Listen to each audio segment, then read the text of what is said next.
রাজ্যে পালাবদলের পর শিক্ষামন্ত্রী ঘোষণা করেছেন রাজনীতি মুক্ত হবে শিক্ষাঙ্গন। এরপরও কান্দিরাজ কলেজের বিভিন্ন ঘরে পড়ে রয়েছে তৃণমূল ছাত্র পরিষদের ব্যানার ফেস্টুন। মঙ্গলবার কলেজ চত্বর থেকে এমনই বেশ কিছু ব্যানার ফেস্টুন উদ্ধার হয়। এই নিয়ে কলেজে ডেপুটেশনও দেওয়া হয় এবিভিপির পক্ষ থেকে।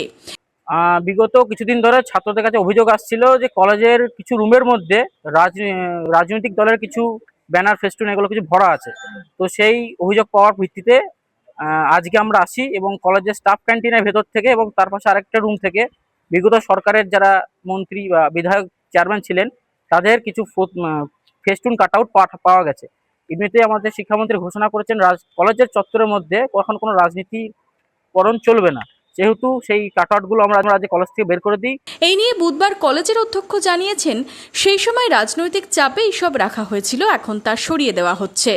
আমাকে জয়দেব ঘটক, পূর্বতন কান্দি মিউনিসিপ্যালিটির পুরপিতা, ফোন করে বলেন ছেলেদের জন্য একটি ঘর দরকার, আপনি এই ঘরটির গেমস রুম নামকরণ করে এটাকে খুলে দিন। আমাকে বলতে যত দেরি হয়েছে তার আগেই শায়ান ইসলাম এই একটা বোর্ড বানিয়ে এনে ছাত্র সংসদ কথাটার উপরেই গেমস রুম লিখে দিয়েছে। আমি অনেকবার প্রতিবাদ করেছি, কেন করছো এটা, কোর্টের ব্যাপার।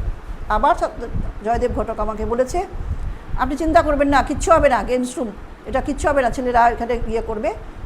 বেশ, লাগিয়ে দিয়েছে। আমি চাপে পড়েছি, আমার কিচ্ছু করার ছিল না। আমি তৎকালীন সময়ে প্রচণ্ড চাপে পড়ে এটা করতে হয়েছে এবং নিচে দেখেছি যা হয়েছে, যা ভুল যদি হয়ে থাকে, কলেজের যদি কিছু মনে হয় এটা ক্ষতি হয়েছে, কলেজের এখনও এটা হচ্ছে, সেটাকে আমি রেকটিফাই করার চেষ্টা করব।